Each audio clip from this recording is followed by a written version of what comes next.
ئۆپەراسیۆنی باکووری ڕەقە بەردەوامە بەڵام هێشتا پلانێک بۆ چوونە ناو شارەکەەوە نییە. هێزە ئاسایشیەکانی عێراق لە پێشڕەویدان بۆ ئازادکردنی شارۆچکەی فەلوجە. پشووەکانی ڕۆژی یادەوەری لە ئەمریکا سەرنجەکانی لەسەر هەڵبژاردننی سەرۆکایەتی وڵاتەکە کەم نەکردووە.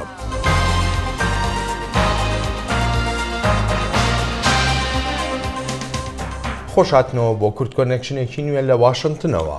کورد کۆنێکشن بەرنامەکە پشکا کوردیا دەنگی ئەمریکا ڕۆژین سێشەم و هەینیان لە کەناڵی NRI تێوەشاندن. نەهوو نیوی سپێدەیە واشنگتنە چارونیوی ئێڤاریا سووریایە و هێزن سووریایە دموکرات دەبێژن دەشەڕێن دژی کۆمەڵا دەوڵەتە ئیسلامی داعشتە لە باکوورە ڕەقە ئەو پێشڤە دەچن بالێکی دن و پشتەوانیە ئەمریکیان لەوان هێزان کو کورد بەشێک سەرەکەنە بوویە خەما تورکیا. خالد فتاح بتر ئاگاهیان و بدەمە. هێزن سووریا دموکرات بە پشتەوانیا هێزەکە تایبەت یا لەشکر و هێرشên ئاسمانیên ئەمریکا بەردەوامە لەسەر ئۆپراسیۆنا ئازادکردنا دەڤەرە باکوورê ڕەقە یا ناسیار بە پایتەختی خلافەتا داعشê.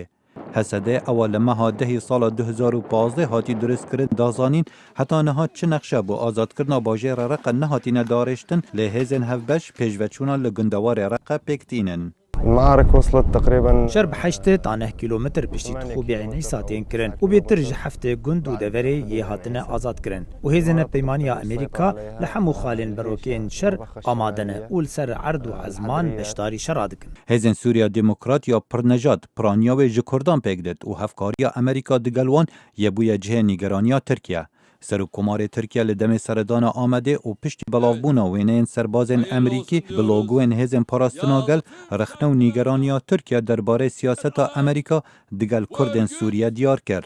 Amerîkanın Ez ji vir ji Diyarbekir piştevaniya Emerîka bo PYD û çekdarên YPG şermezar dikim. Ev ne soz bû ku hatî dayîn. Ez bawer dikim divê rastî siyasetê de hebe. Hevalbendên me di NATO da diviya serbazên xwe neşînin Sûriye. شارەزا باwer dikin bejdarbûna Emerîka di operasyona Bakurê Reqe bi merema bihêzkirina hebûna wan ya leşkeriye li Sûriye piştî tevlîbûna qaîm ya Rûsya ewa piştevaniya hikûmeta Esedî dikit. Ew gevashê li ser Rûsya qaîm dikin. Ji ber hevkariya di navbera Rûsya û Emerîka zor zehmet e. Her du welat rek heftîne tevlîkarê êkdûne bin. û ya pê diçît ev operasyona bo rûbirûbûna Rûsyayê.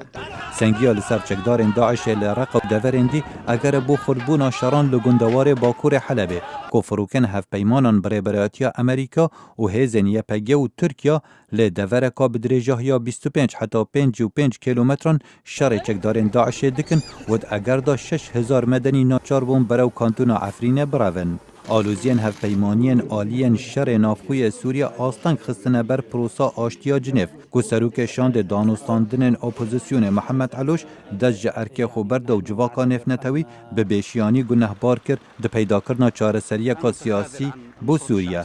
Xalid Fetah, dengê Emerîka.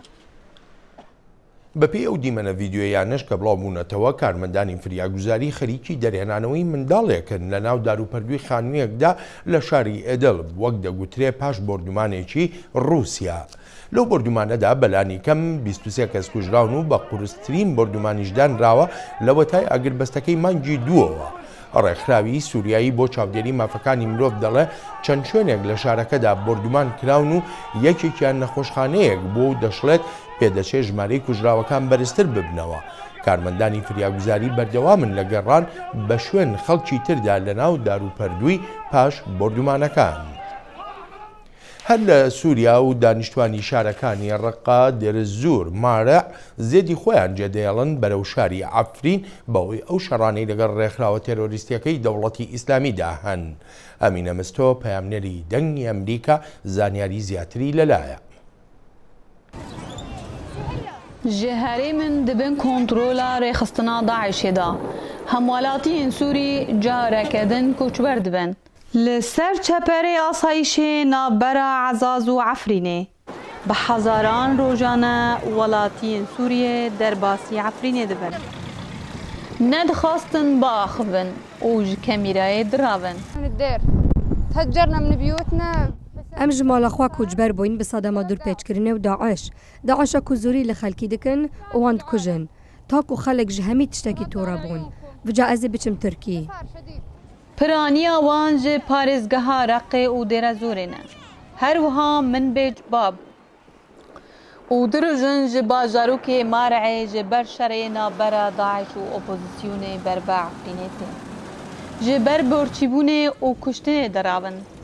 تحاصرت مێرە ئەوەشی من جبرین بەدوو. مۆرە دوور پێچ بوو سەرەتایی ji cîbirîn dest pêkirin rê li me girtin zarok û genc û her kes dimirin dûra 10 çekdarên Daeş ketin nav malekê neh kes têdabûn û dest bi kuştina wan kirin em ji hemî aliyan ve dûr pêç bûin.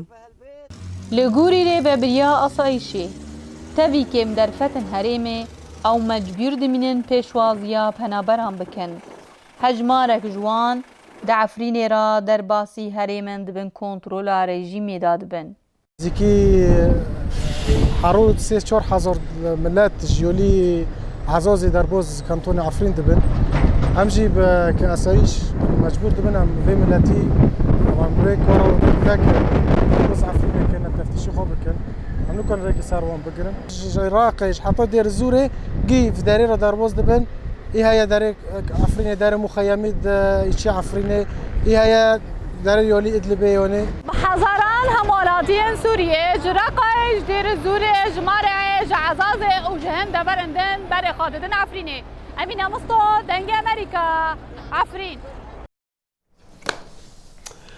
و دەرکەتنا سەربازن تایبەتن ئەمریکی دەگەل هێزن کوردان لە سووریە بە تایبەت ژی سەمبولên شەڕڤانên یەکەین پاراستنا گەل یەپەگێ bi milên wan ve serokê Tirkiye Recep Tayyip Erdogan dûra kir Erdogan رخنا لدوستين خوين أمريكي قرتن قالوا تشما أو ناخوازا أمريكي بكردان را شري كومالكا راديكالا وك يا دولة إسلامي داعش بك دي قال ما جستوديا دنجي أمريكا لنيويورك دكتور كمال سليماني لكولر ومع مستوى سياسة روشلاتا نابين دكتور كمال أمل باندا برسفاتنا تشما أردوغان ناخوازا أمريكي كرد بيكرا شري داعش بكن إسلام بو همولايكتان بو جوغريكان ئەردوان لێرەدا چەند مەسەلە هەیە بە باوەڕی من لە هەر لە پێشەچیدا لە دەستپێکردنی کێشەی سووریەدا ئەردوان یەکێک لە دلیلەکانی زۆر بە زووی سیاسەتی خۆی گۆڕی سەبارەت بە حکوومەتی سووری ئەوە بوو کە دەویست چۆنیەتی گۆڕان لە وڵاتەدا مەهەندیسی بکە و ڕێبەری بکە ینی ئەوەی کە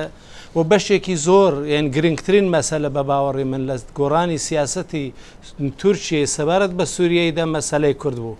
جا ئێستا مەسەلەی کورد یەکێک هەر لە سەرەتاوە ئەردوان کە ویستی هەوڵی گۆڕینی حکوومەتی تورکیای داوە دەویست حکوومەتێک لەوێدا مەزرێکە دژایەتی بتوانێت لە پێکاتنی هەر جۆرە پێکاتەیەکی کوردی بکە یەک دوو هەمیش ئەو وەرسوڕانەی سیاسەتی ئەمریکای سەبارەت بە کورد و ناردنی مشاویر و ئەوانە هێندێک سەربازی خیبرە بەشێکە لە گۆڕانی تا حدودێک ئیسراری حکوومەتی ئەمریکای لەوەی کە حاضر بە گۆڕینی دەوڵەتی سووریە نیە ئەسەد نییە و لەلایەکیش لەگەڵ ئەو سیاسەتانەی تورکی کە بە تەواوی لەسەر لەناوبردنی کورد و لانانی کورد تەمەرکوز دەکات لەگەڵەوەی ینی جیاوازی هەیە بەڵێ ئەگەر یارمەتی بدەیت بەس بەڕای تۆ وڵاتانی ڕۆژاوا ینی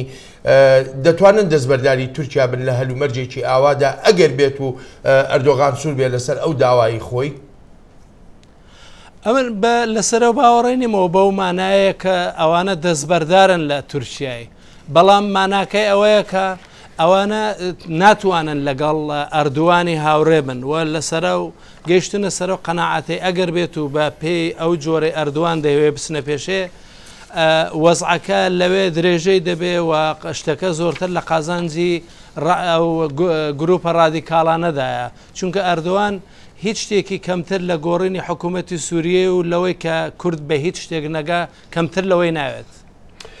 دکتۆر کەمال ڕاستە وەزیری دەرەوەی تورکیاژی دخوازە یان پێشنیاز دەکە و ئەو هێزێکی پێک بینن هەف پشتی بکار بێشڕێ داعش بکەن لە بشەرتێکی و کورد بوانڕە نەبن.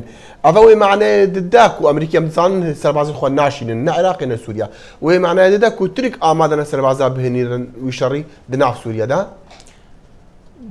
بەڵێ یانی ئەوان شتێکە ئەوەیە کە ئەوان دەزان کە ئەمریکا توانای نێرەک و جەنابشتانی شارەتەن پێ یا ئەمریکا ئەو میل ئەو نایهەوێ ئێستا کە هێز بنێرێتەوە جارێکی بۆ منتیقی بە تایبەت بە شێوەیەکی بەربڵاو لەلایەکی تریشەوە بە تورکیە لە هەموو ئەو ماوەیەدا ویستویەتی هێزی خۆی بنێرێ بە شێوەیەکی کە مەجاالێ بدرێ ئەمریکا هاوکاری لەگەڵ نەکرد لە پێشتا داوای منتیقی نەو فلای زۆن یا بە ئەوەی کە پەرواز یا هەڵفرینی مەمنوع بێ داوایەوەی دەکرێت ئێستاکەش داوای شتێکی کردو کە دەزانێت ئەمریکا نە ئەو ئیمکانەی هەیە ئەوە نەو توانای هەیە کە خەڵکی بۆ قەنەعەتێ بگەینی کە توانێت هەزاران سەربازی بنێرێت جا بەلایەکی دیکە بەڵێ فەرموو ببورە دکتۆر وەختێمە کورتمە ئەم دەزانن تو بە هەتا دەمێکی کورد مامۆستا بووی لە زانکۆیا مێردینێ و تو شارەزای ڕەوشا کورداوی کوردیت هەرێمی تایبەژی ئەف چەند مەهن ئارتێشا تورکیا شەڕی دنا باژارن کوردادا دیکە گەلێک باژارن کوردان وەکو ئامەدێ سوورە ئامەدی وێران بوونە دەگەل هەندێژی ئەردۆگان بەری دوڕۆژا دچەور و گرسیە گەلکی مەزن پێشوازیە ئەردۆگانە ئەف چی دەبە چاوایە چما بەڵێ ینی شتێک ڕوونەکە لەلایەکی خەڵکی کوردستانی دەڵێن هێندێک لەسەرەوە باوەڕێ بوون کە حتا لە 1 نوامبرێدا کە هێندێک خەڵک لە منتیقەی دێنجیان بە حکوومەتی ئەردوغانیدا چونکە لەوەی دەترسێن شتەکە وەزعەکە هەڵۆستر بێ لەلایەکی ینی خەڵک بەڕاستی بەشێک لە خەڵکی ترساوە باشێک لە خەڵکی ناچارە مۆزەفە کارمەندە لە ئیدارات توشتیوادا بەشێکیشی هەر بە شێوەی سنەتی ینی AKP یا عدالەت و تەوسعە لە ناو منتیقەدا هەندێک نەفوزی هەبوو ئێستاش لەگەڵ دابێلانی کەم دوو لە نوێنەرانی AKP لە کە هەڵبژێراون لە دیاربەکرێت دویان لە یازدان دویان یەک یا دوو لێم ڕوونێ پێم وایە دویان لە دیار بکرن جاوە نییە AKP هیچ هێزشی نەبێ بەداخەوە بەشێک لە خەڵکی دینداری ئێمە ئێستاش لەگەڵ دابێت لەگەڵ دینداری کورد لەگەڵ AKP دکتۆر کەمال سلێمانی شارەزای پرسین سیاسەتی ژنیۆرکە دیگەلمە بۆ گەلکی سوپاس سپاس بۆیەوە دەستان خۆش بێ زۆر سپاس.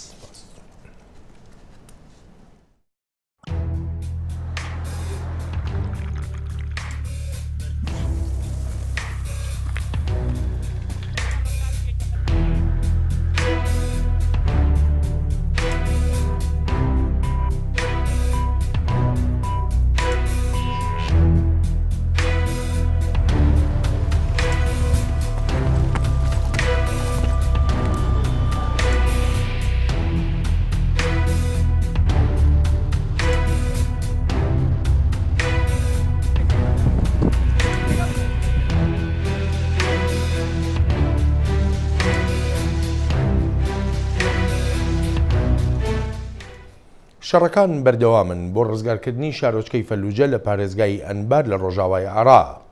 لێسەرنەوەی ئەم شارۆچکەیە لە دەوڵەتی ئیسلامی وەک کاربەدەستانی عێراقی دەڵێن هەنگاوێکی گرنگی استراتیژیە بۆ سەقامگیری شاری بەغدای پایتەختی وڵاتەکە. لەگەڵ ئەم گرنگی استراتیژیەشدا نیگەرانی زۆریشان سەبارەت بە ڕەوشی ژیان و گوزەرانی ئەو خەڵکە سڤیلیەی لە ناو فەلوجەدا گیریان خواردووە.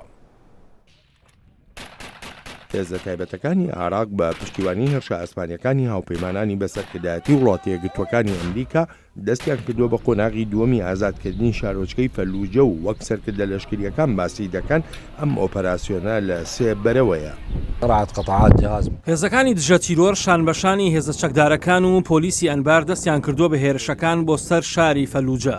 شەڕێکی قورس و خێناویە لە دەوروبەری شارەکە و هێشتا شەڕ بەردەوامە و بە پشتیوانی یەزدان بەم زوانەی یەکلایی دەبێتەوە. هەوڵ دەدەین هەموو خەڵکی سیڤڵی ناو شارەکە بە بێوەیی دەرباز بکەین.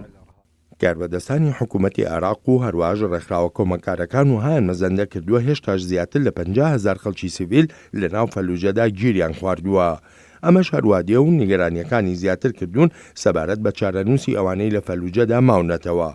لەسەر ڕەوشی خەڵکی سیڤیلی گیرخواردووی ناو ئەم گەورەترین شارۆچکەیی عێراق لە پارێزگای ئەنبار نەتەوە یەکگرتووەکان راپۆرتی جۆراوجۆری بەدەستگەیشتووە. راپۆرتی سەرنج ڕاکێشمان لە بەردەستدایە سەبارەت بە کوشتنی پیاو و کوڕی گەورەش ئەوانەی شەڕ بۆ بەرژەوەندی داعش ڕەت دەکەنەوە. هەندێک راپۆرت دەڵێن ئەوانەی ویستویانە خۆیان دەرباز بکەن یان کوژران یان بە جەڵتە لێیان داون. راپۆرتیش هەیە زۆر کەس لە کاتیام ئۆپەراسیۆنەدا لە ژێردار و پەردووی ماڵەکانیاندا مردوون. هەر بۆیە زۆر گرنگە ڕێگایەکی پارێزراو بکرێتەوە بۆ پاراستنی ژیانی خەڵکی سیڤیل و گەیاندنی یارمەتیەکان. لەوەتای هەفتەی ڕابردووە کە ئەم ئۆپەراسیۆنە بۆ ڕزگارکردنی فەلوجە دەستی پێکردووە دەرفەتێکی کەم بۆ هەندێک خەڵکی سیڤیل ڕەخسە تا خۆیان دەرباس بکەن. نەتەوە یەکگرتوەکان دەڵێت دەستی کردووە بە کۆمەکردنیان. ئەم ئاوارانەش لە ئۆردگایەکی نزیک لە فەلوجەوە دانراون کە دەستگای پەنابەرانی سەر بە نەتەوە یەکگرتوەکان سەرپەرشتی دەکات. ئاوارەکان باز لە ڕەوشی ژیانی ناو شارۆچکەکە دەکەن لە مانگیەکی ساڵی 2014ەوە واتە لەو دەمەوەی تێرۆریستانی دەوڵەتی ئیسلامی دەستیان بەسەر شارۆچکەکەدا گرتبوو. 2 ساڵ و نیوە لە ناوچەکەماندا خێزانەکان دووچاری مەینەتی هاتوون. خێزانەکان دووچاری کێشەی سایکۆلۆژی بوونە. هەندێکیان خۆیان دەکوشت، هەندێک خۆی دەسووتاند، هەندێکیش منداڵەکانیان دەخنکاند، هەندێکی تریش منداڵەکانیان لەسەر شەقامەکان جێدەهێشت چونکە نەیان دەتوانی خواردنیان بدەنێ. خوا ئاگدارە هەرچیەکی دەیڵێم ڕاستە و ڕوویان داوە. پارلەمانی عێراق کە بۆ ماوەی زیاتر لە مانجێکە هیچ کۆبوونەوەیکی نەکردووە بەڵام لەگەڵ ئەم ئۆپەراسیۆنەی فەلوجەدا دەست دەکاتەوە بە دانیشتنەکانی. دعم البرلمان العراقي كممثلين عن الشعب وەک نوێنەری خەڵک پەرلەمانی عێراق پشتیوانی سیاسی هێزە سەربازیەکان دەکات و ئەمەش بەرپرسیارەتیمانە. داوا لە هەموو لایەنەکان و هێزە سیاسیەکان دەکەین بە شیعە و سوننە و کورد و عەرەبیشەوە بۆ ئەم پشتیوانیەی بەرەکانی شەڕ جەخت لەم پشتیوانیە دەکەینەوە و بەردەوامیش دەبین لە پشتیوانیکردنی هێزەکانی دژە تیرۆر. هاوکاتی ئەم ئۆپەراسیۆنانە ڕێکخراوی تێرۆریستی دەوڵەتی ئیسلامی بەرپرسیارەتی خۆی لە تەقینەوەکانی ڕۆژی دووشەمەی ناو بەغدا و ناوچەکانی دەوروبەری ڕادەگەیەنێ کە بەلانی کەم 25 کەسی تیادا کوژران و دەیانی تریش بریندار بوون. زۆربەی تەقینەوەکانیش لە گەڕەکە شیعەنشینەکاندا بوون وەک گەڕەکی سەدر و گەڕەکی شەعب. کاربەدەستانی عراقیش لەو بڕوایەدان تێرۆریستان مەبەستیانە سەرنجەکان لەسەر سوربوونی عراقیەکان لابدەن بۆ شکستپێهێنانی دەوڵەتی ئیسلامی لە فەلوجە و لە شوێنەکانی تری وڵاتەکەیاندا. و ئەفچەند ڕۆژن جیهان ڤیدیۆیاوی زارۆکێ 4 ساڵی دەبینن کەتی ناودەستێ گۆرێلایەک زێدا مەزن لە باغێ سنسناتیە ئاژەڵان لە ویلایەتە ئۆهایۆ.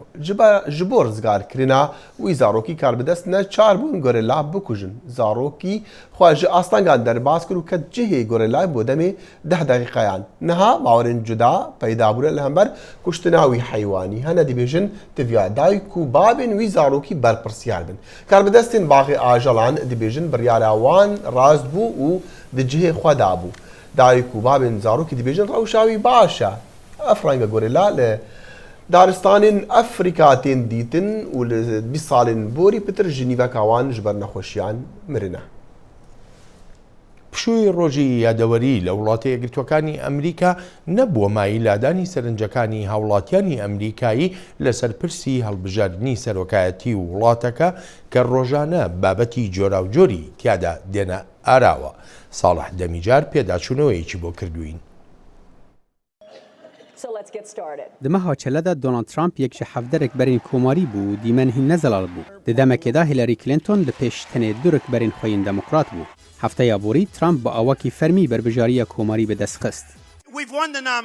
Me berbijارî bi dest xist bi jimareke mezin ku hûn nikarin bawer bikin. Di demekê de Clinton divê helmeteke dijwar bike da ku şermezar nebe di encamên hilbijartinên seretayî de. Ya hîna xerab ew bû raporta hefteya boriya çavdêrê giştî ku karanîna êmêla xwe wekû wezîra derve zêdegavî bû li siyasetên ajansê. Vê yekê hîşt Clinton berevaniya xwe bike.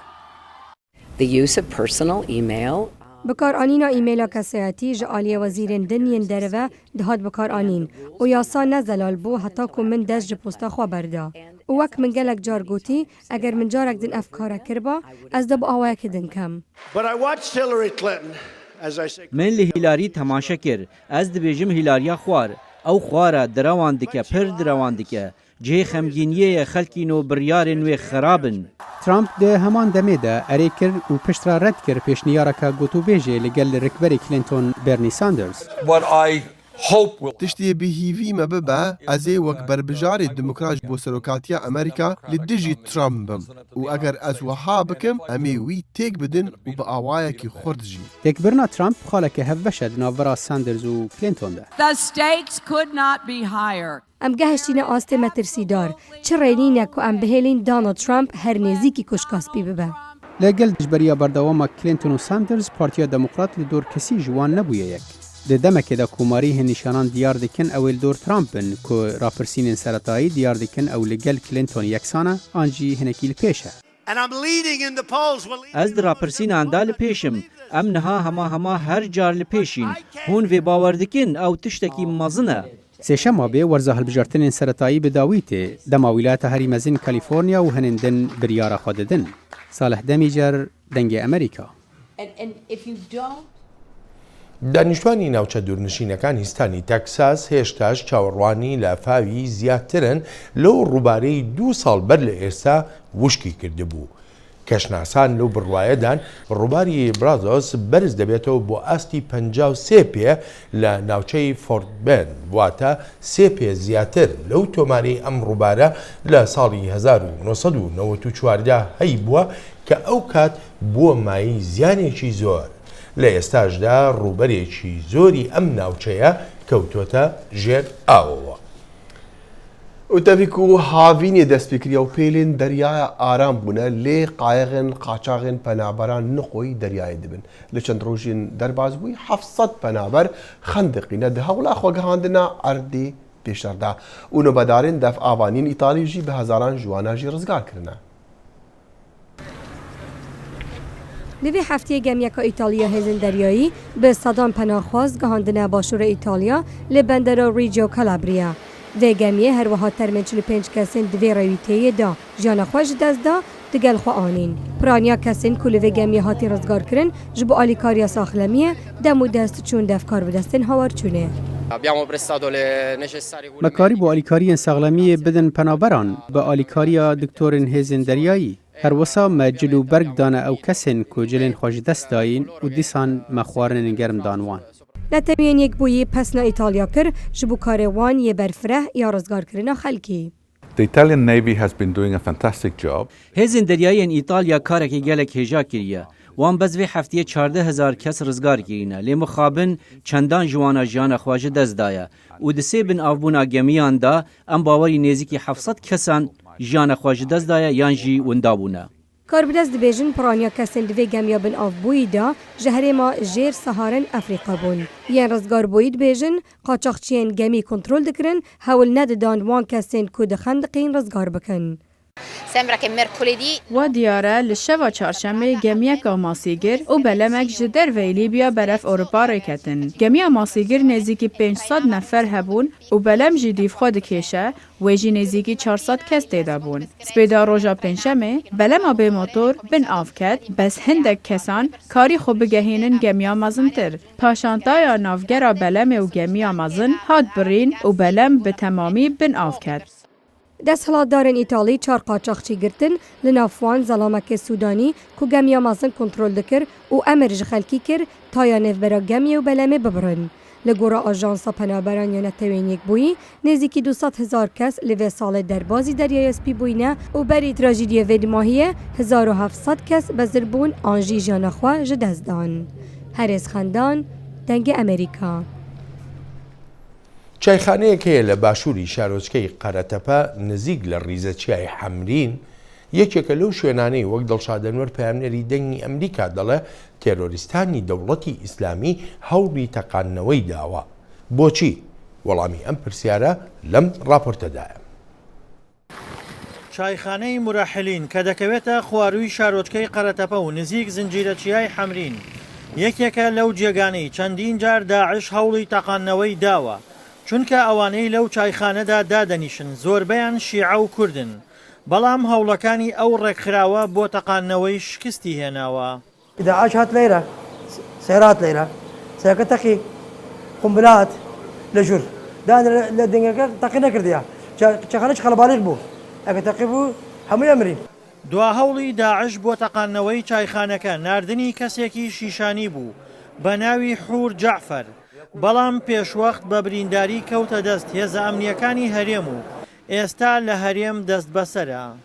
ئەم چایخانە چەند کەڕەتی داعش هەوڵی دا بتەقێنێتەوە لەبەر ئەوە هەموو کەمایەتەکان و هەموو منتەقەی قەرەتەپە ئەتێتە ئەیرێ هەتا جەماعەتی کە ناردن شیشانی هات ئەلەیرە سیارەیەکی هاوردوی تەقیەوە خوار ڕەحمی کرد هەتا دا لەو دنگە ئەلەو قومبەلەکە هات دای لەو دنگە يعني تر خوا ستری کردو الحمد لله ملەتەکەیش وە سەلامەتی دەرچی.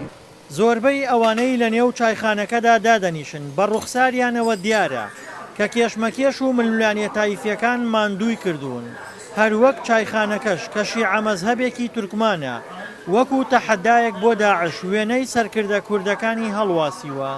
ئێمە دانیشتمان وها لەیرە بووان سایرە هات لێرە ڕاوستیا ساڕۆخە تەقەنی ئەلەیرە هات انفجار نەبوو انفجار بوو کێکی بوو لە بەرەمبەر فندقەکەەوە ڕێچەکەی ماوە جاردین ئازاری چۆن ئێمە دانیشتمان لێرە دەرچمان لێرە ڕاوستمان ئێمە دوجار وتیان سایرەکە کوشتیانە سایرەکە دەفعەکە ئێمە کوتان سایرەکە لە ژێری گشتی جەلەکەم پڕکردیانە هێنا پسپۆر. داعش ئێستاش چاوی لەسەر چایخانەی مرەحلینە بۆیە ناوبەناو لە نێو زۆنگاوەکانی حەمرینەوە دەوروبەری چایخانەکە بە هاوان بردومان دەکات. دڵشاد ئەنوەر دەنگی ئەمریکا پارێزگای کەرکووک.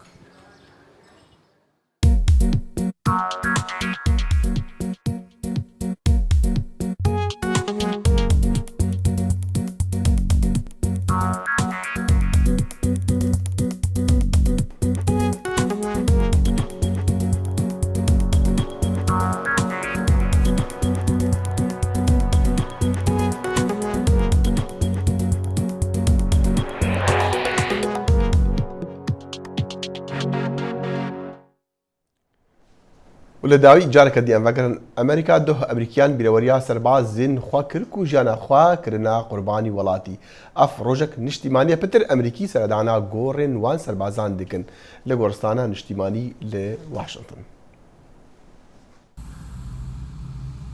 ئەمە ئاڵاکانە لە ڕێوڕسمی گۆڕستانی نیشتیمانی ئارلنگتن لە ویلایەتی ڤێرجینیا هەر لە ساڵی 1948ەوە سەربازەکانی گاردی دێرین هەستا بوون بە دانانی ئاڵایەک بۆ هەر کێری گۆڕێک بەڵام ئەو ڕۆکە زیاد لە 230,000 گۆڕ هەیە. لەو باوەڕەدام کاتێک بەم ئەرکە هەڵدەستیت بۆ ئەوان ڕێزیان پێدەبەخشیت دڵت گەرم دەکاتەوە پێم وایە شتێکە کە هەموو کەس پێویستە ئەزمموی بکات. ئەم ڕێوڕسمە دوا بە دوای ڕۆژی یادکردنەوەکە دێت سەروەختێک بۆ ئەوەی ئەوانەمان بیر بکەوێتەوە کە خزمەتی نیشتیمانەکەیان کردووە. ئەمە هەموو شتێکە لەبارەی ئەو سەربازانەی ڕابردووەوە زۆر بە تایبەتی و بە دیاریکراوی هەموو ئاڵایەک لە بەردەم هەر کێڵێکدا دائەنێن بە دڵنیاییەوە سڵاوی هەر سەربازێک بۆ ئەوانە کە چیان بۆ ئیمە کردووە. بەڵام زۆربەی هەرە زۆری ئەم سەربازانە و ئەم ڕێوڕسمە زۆر زیاترە لەوەی کە تەنها یادکردنەوەیشی ڕابردوویەکی دوور بێت بەڵکو یادکردنەوەی هاوڕێکانیان و خێزانەکانیانن کە لە بەجێگەیاندنی ئەرکەکانیاندا لە دەستیان داون.